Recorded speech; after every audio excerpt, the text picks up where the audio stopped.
Hello again, everyone.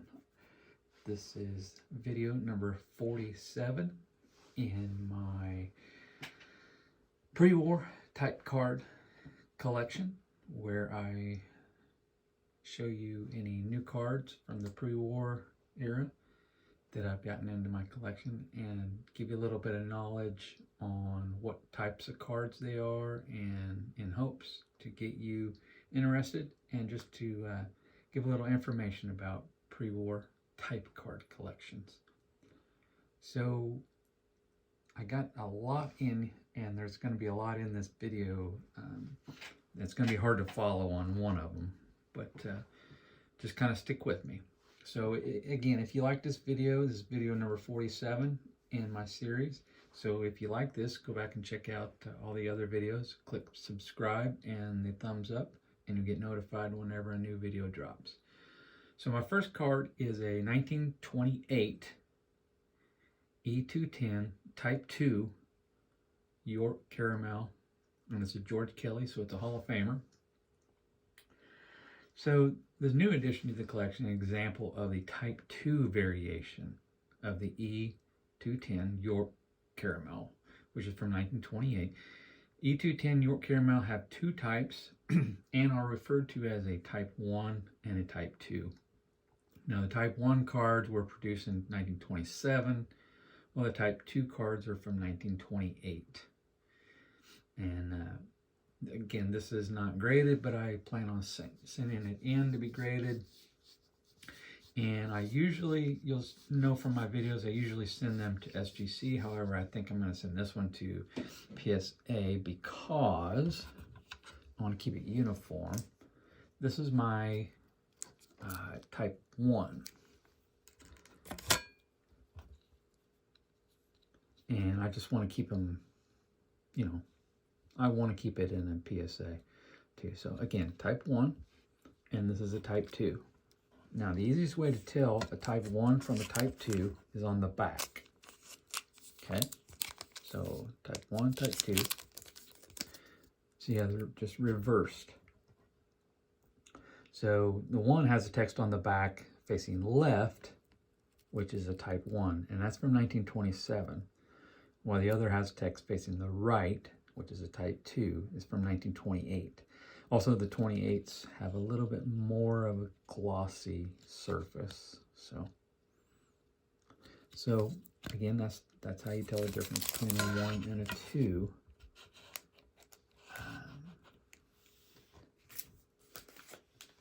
Now, based on PSA's population reports, Type 2 is about 5 to 6 times more scarce than the Type 1. So the Type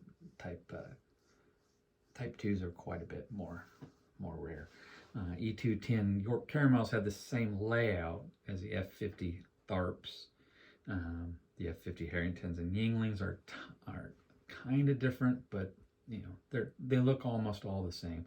So if you want, you can go back and look at my other videos on the Tharps ice cream. Again, the Yingling and Harringtons, if you want to learn about them as well, you can go back and check those out. So if you have this knowledge on how to tell the difference between a 1 and a 2, and again, the 2 is so much more rare and worth a lot more, you'll know what to look for. And if somebody has a Type 1, or I'm sorry, if somebody has a Type 2 and they're selling it as a Type 1 price, you got a dang good deal on it. So again, just to be clear, Type 1 faces that way, and a Type 2 faces this way. Okay, so that's it on that edition. I'm gonna skip back to, we'll go with the 1936 SNS game cards. So I got these 3, and the backs are really bright green. Now, they also have gray backs. Those are extremely rare. I don't have one of those, but so this is a national game, and it was Dr. Burdick designated them as a WG8, And these are a great way to collect major stars and Hall of Famers, as they're just really affordable playing days cards. So the National Game was a board game issued by SNS, a Chicago-based company that marketed them to youngsters. And the cards were put in that game. And the game included a small field surface to simulate the games. And one slight difference between the WG8 cards and other game cards is that these included biographical stats on the front, your height and weight. It was slightly more like a true baseball card than the other game. The checklist on this, again, so you can get some good Hall of Famers in their playing days, with Jimmy Fox, Carl Hubble, Mel Ott, Charlie Gehringer, Bill Dickey, Chuck Klein, the Wayner brothers, Luke Appling, Frankie Frisch, and this Billy Herman card that I got. So again, these are 1936 SNS game cards, and really affordable way to get playing days. So the next one is extremely rare. This is a 1940 Hughes Frozen Confections. Burdick designated these as a F66. These are rare minor league card set featuring players from the Sacramento Salons minor league baseball team. It's dated 1940, as the backs of these cards are either blank or have the Salon's 1940 schedule printed on the back of them. The blank back cards are much rarer than the cards with scheduled printed on. Supposedly because cards were packed inside of a wrapper and packaged against huge ice cream bars, they're staining on the backs, as you see with my example. Cards in the set are quite rare. While 20 cards are known to be in the checklist today, Jefferson Burdick believed only 10 cards comprise the set.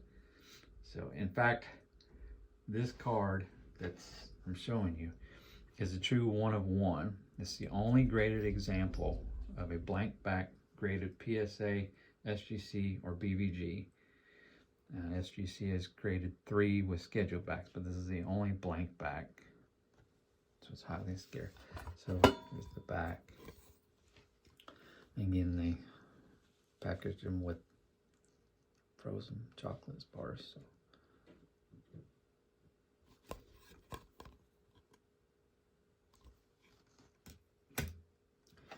So the next one is going to be it's going to be hard to follow. But it is a 1920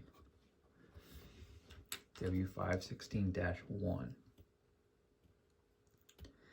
I never really chased these W516s because I never really cared for the way they look. But W516s are very confusing because remember on the E210 Type 2 York cameras, there was 2 variations. On these, there are 5 variations. So I'm going to try to explain to you how to tell the difference. But there's 3 obvious ways that we look to see which variation. First is the C trademark in the corner. What we look at there is the C right here is normal, or it is reversed, so it's a reverse negative picture. The second obvious way is the font at the bottom of the card. It's like this one, it's almost handwritten, where the other variations are going to be typed. It's a very typed out bottom. The third way is the numbering right here. This number 2, you're gonna, it's a different numbered checklist. So those are the 3 things that you're looking at. W516-1-1 and 1-2 have the same numbering, while the 2-1, 2-2, and 2-3 have a different numbering. So if you have one thing and trying to figure it out, if you have one card and trying to figure out which variation you have, go by the rules I'm getting ready to tell you. But then also look at the checklist which associates with that I'm telling you. So again, this is the W516-1. Now what these are is it has a normal negative. So there's your C, correct facing C trademark, while having a handwritten font. Okay. Now the 516-1-2 has an image reversed, so your C is going to be backwards with the handwritten.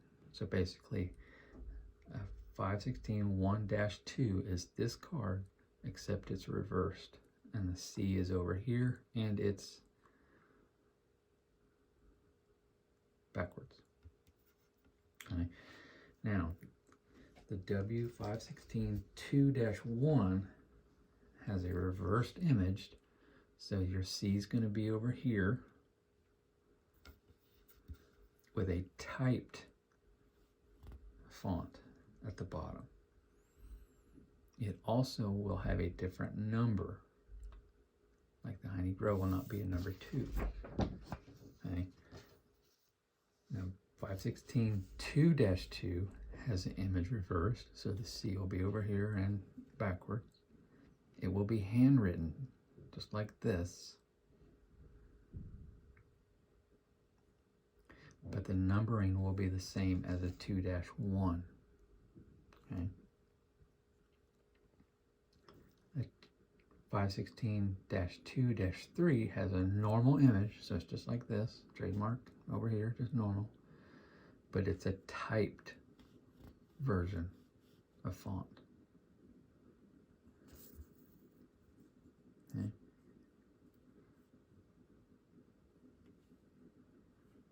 Now 2-3 has a normal typed bottom.